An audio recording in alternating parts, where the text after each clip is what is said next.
A blessed evening to all of you and also our brothers and sisters who are joining us in this worship through this live stream.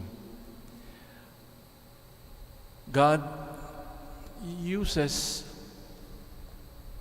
poor means, and we see this in the Bible, to accomplish His work, His plan. He usually employs poor means, simple persons who respond to His style of action. God provides the instruments to achieve the end through the persons He chose to accomplish this work. Convinced of this, popular piety recognizes the wisdom of divine choices, decreeing an extraordinary devotion called to the fortunate parents of Mary, the maternal grandparents of Jesus. In a book called the Proto-Evangelium of James, an apocryphal writing in the 2nd century AD, which gives the names of Joachim and Anne. We do not find these names in the canonical Gospels. And from there, these names were, and the cult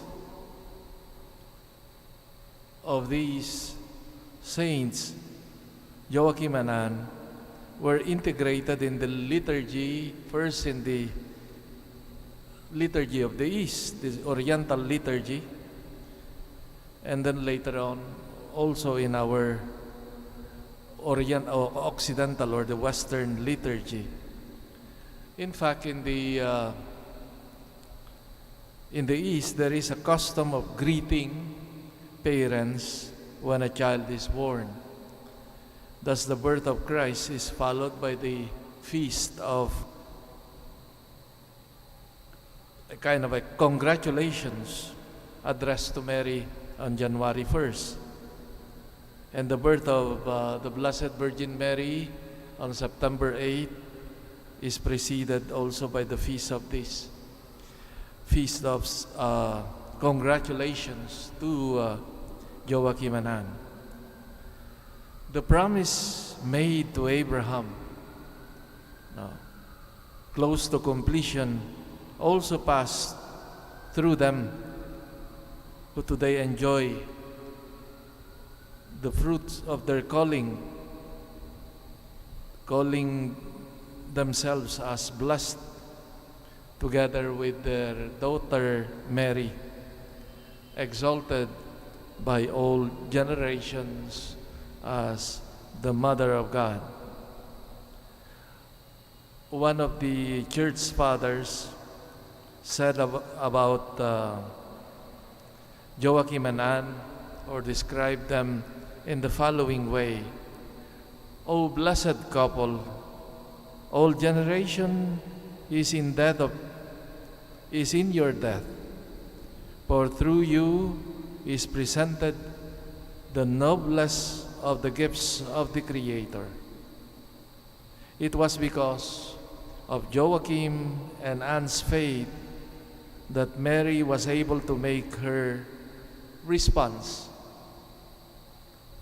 of faith to God's call to her through the angel Gabriel.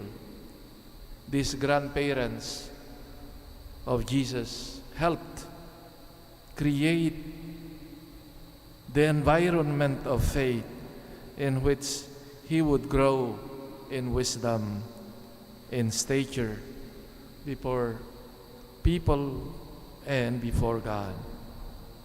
We might remember our grandparents and the faith which they lived, which they helped to light the flame of faith also in our lives. And in our world today, we thank God especially for us here in the Philippines, where we have still a strong ties with our lolo and lola, and their importance in the development or our introduction into the faith. I myself, I remember my own, if I go back into my own experience of how I was introduced into Christian life, no, was through my lola, no, bringing me when there was a novena for the dead or here or there. I did not understand much, no, but it was those practices that helped me, that had an influence in me, no, and I owe this to my parents and grandparents. So to those of you who are grandparents, no, take it as part of your mission to give good examples, especially introducing your young people, your apo, no, into the faith through prayer, for example. They did not teach me that God is all those complications of doctrine before, no, but rather the living out of this, like the practice of prayer, no, respect and devotion. So don't, to our elderly people, lolos and lolas, you have a mission still now to give good example of prayer life to the younger generations, especially that of prayer now. And may the Lord, through the intercessions of Joachin and Ann, may you all continue to be light to your family. Amen.